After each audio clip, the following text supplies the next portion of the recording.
Here's the theme to the Pokemon anime, the US theme to the 4Kids US dub of the Pokemon anime. Huh.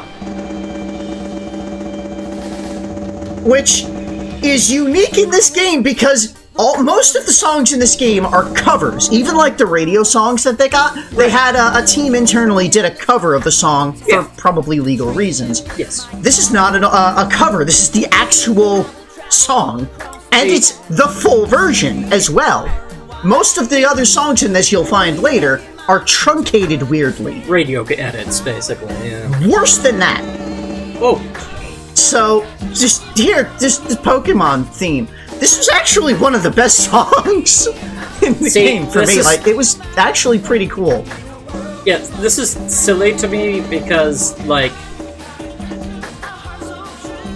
of course they would be able to get the 4Kids opening song because they had to make those because they didn't want children hearing Japanese, and they're definitely American cartoons. Yeah. So I'm sure 4Kids owner company was like, oh, we could make more money off of this? And the Japanese version of the game had one of the Japanese Pokemon opening themes. Mm-hmm. Like the Season 6 one. Because it was, you know, that's how far the anime had gone in Japan. Yeah, as opposed to... the European version got Nazi's Luftballons. Or rather, the English version of that song, 99 Red Balloons. Oh, interesting. The English version of the traditionally German song. I mean, the English version of that song did get pretty big. True. It's a good song. So, I kind of, again, disrupted the clear bar up there. Once you get to the clear, you've cleared the song, and then you can fill it all the way to... Yeah, filling it all the way gets you the high rank. And then if you miss beats, you probably lowers, or... Yeah. And, like, at the end of the song, it shows you... You've got the different measures for how well you hit it. There's the great, good, bad, and miss. This is the opening theme to the 4Kids English dub of the Kirby anime. Less popular, I believe, than the... Yeah, like, I had never even realized that this was a thing until I saw it here. Yeah, I was past the age where I was watching TV. And, yeah. The Japanese version also had the opening to the Kirby anime, specifically the second opening theme, the Japanese version, naturally. Yeah. So I guess this is another implies, for canonicity reasons, that Kirby and Pokemon as animated concepts exist within the Mario world. We do already know that Nintendo canonically exists in the Mario universe. So this is just like Nintendo's other properties also exist, and you know they make the cartoons of them, and yeah, it's a weird mirror. Yeah. That's another one that they got the full song and not a cover. And now we finally move into radio songs, not children's songs, not anime songs, because there was that little block of anime songs. Mm-hmm. And now we've just got fucking We Will Rock You. And this is the full song, except it's just We Will Rock You, and it doesn't have We Are the Champions. So it still feels truncated. But it is a cover. This is not actually Queen. It's not Freddie Mercury. It's not Freddie Mercury. But it is a very good choice for a drum-based rhythm game. Especially one where clapping your hands is meant to be input. Like, doing the claps, I honestly thought, when I was preparing to do this, I thought that, like, the amount of time that I could spend playing this game at a given moment would be limited by my ability to maintain clapping. Because, you know, I'm clapping my hands this much, that's gonna hurt over time. And it did. but actually hitting the drum heads was equally painful. Yeah, that's why they're supposed to be covered in like a leather or They are covered in like a soft plastic thing. Yeah, but that's it's a not... softer. Like, it is actually fairly soft. Oh, EU got Don't Stop Me Now. Okay. Yeah. That had just recently, as I haven't a little mentioned there, that was recently got a surge in popularity because it was in Shaun of the Dead, which had come out just not too long before this game. Yeah. So, yeah, there's a lot of track choices, especially in the European version, that were based on, you know, this is what is popular right now, even if it's an older song. Like, things that, like, had a surge of popularity for one reason or another, were picked over some of the other tracks.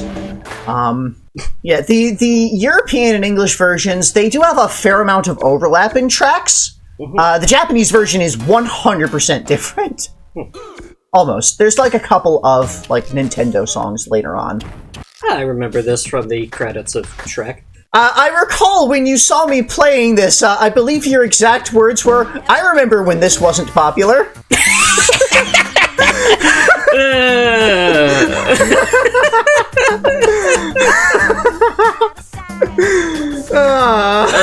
We have fun. Yeah, nobody else remembered it at the end, the credits of Shrek. Most people leave the movie theater at that point.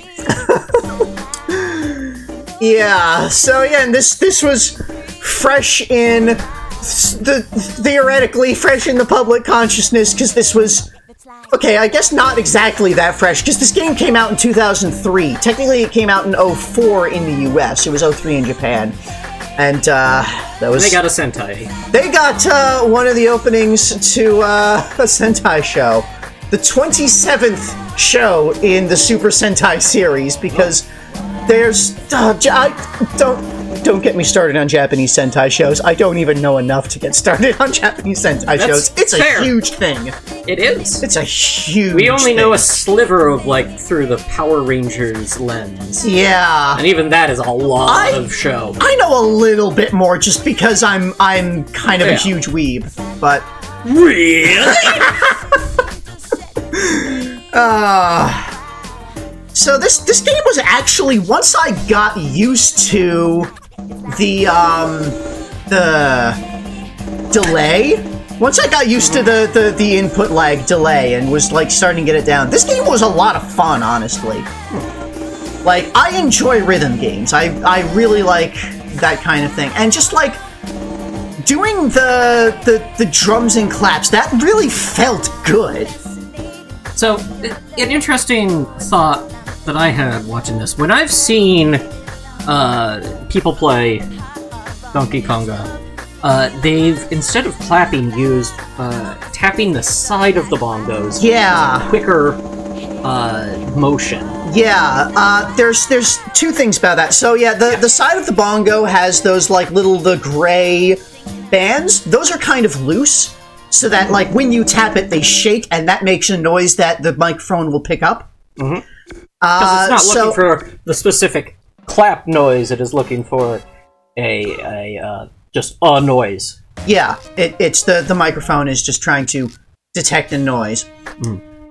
And actually tapping the side of the controller is something that the manuals also recommend as an alternative to clapping. Like, if, say, it's not detecting your clap, or if the clap is hurting your hands or something, it actually does, like, that's something that Nintendo actually recommended.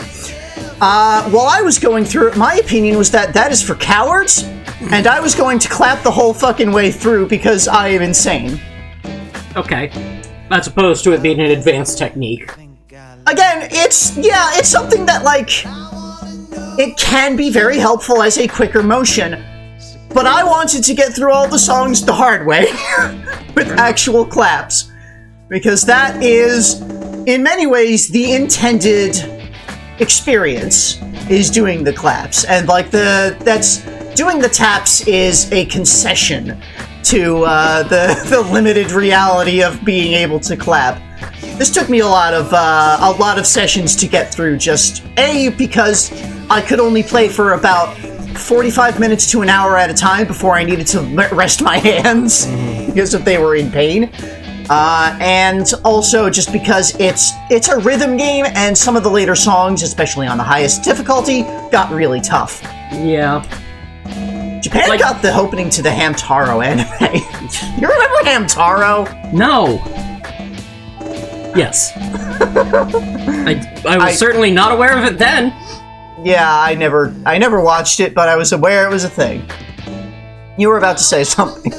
Yeah, I was gonna say that here, even though this is one of the easier songs, we are on the harder difficulty, and you can tell that they're chaining together, taps and claps very rapidly.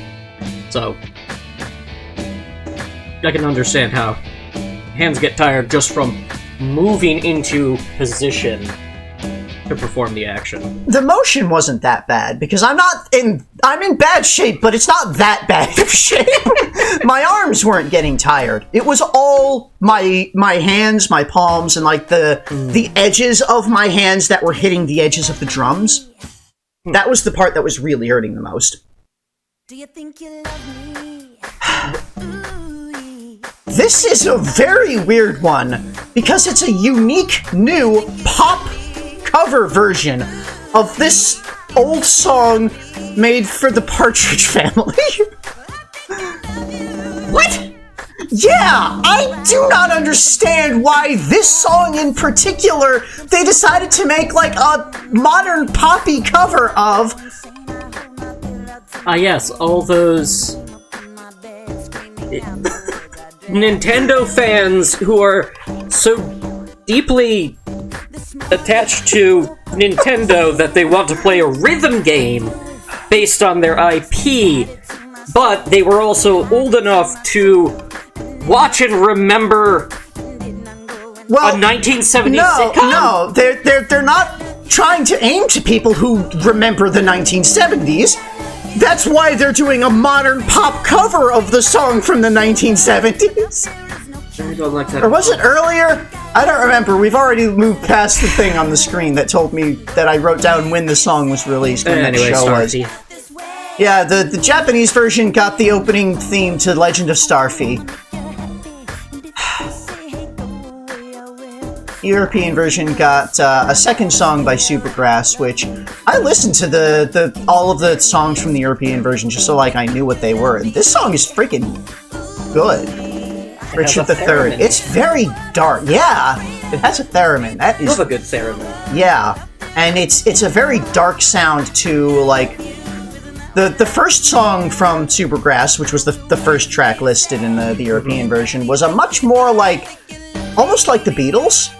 Kind of like early Beatles specifically, like high energy, happy pop kind of thing. Rocky, early rock. Yeah. Or early white rock, I suppose.